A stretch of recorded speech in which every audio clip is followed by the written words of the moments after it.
Hi, my name's Tim Smyth. I am a high school social studies teacher. I do a lot of work with comics in education for students to help find their own voice and to share their stories in a powerful, meaningful, and engaging way.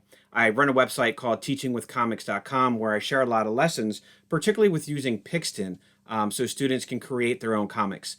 I also work with an after school program with elementary school students, and we use a lot of comics to help students learn to read, but again, also to make them feel empowered. So I'll share one lesson that we do with using Pixton. So we talk about fairy tales as a reflection of who we are as a society.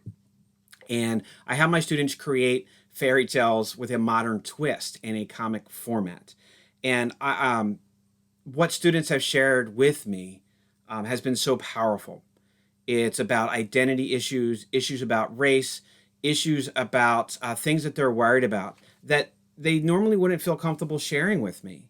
And so, as a high school teacher, when I give the students permission to play, we know how important that is at elementary level with a comic and to explore. Their true self comes through. And so, with Pixton, so here's one student who obviously is a beautiful illustrator. And in fact, she's probably going to go on into the comic book industry. And so that's great. And students can do this. I can't. Pixton takes away that fear.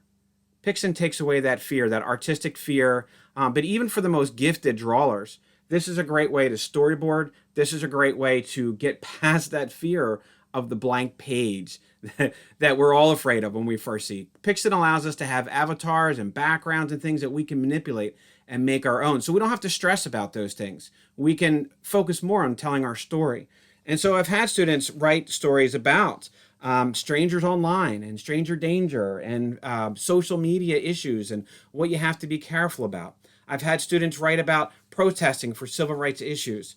I've had students write about coming out to parents and to community members and transgender type issues and civil rights issues and things just about being worried about school. And it really makes them feel empowered. And we also use Pixton to create avatars. We to create individual images of who we are as human beings. And just by choosing the accessories, the colors of hair and clothing, the body language that we get to choose in our poses, maybe who we want to be.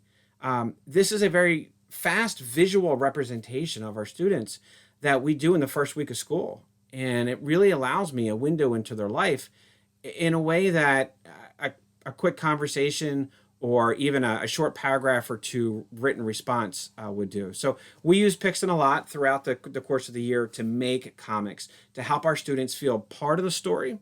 It takes away a lot of the fears also of formal writing. I mean, certainly we write essays and research papers and things, but we have English language learners, students with dyslexia, students who are autistic.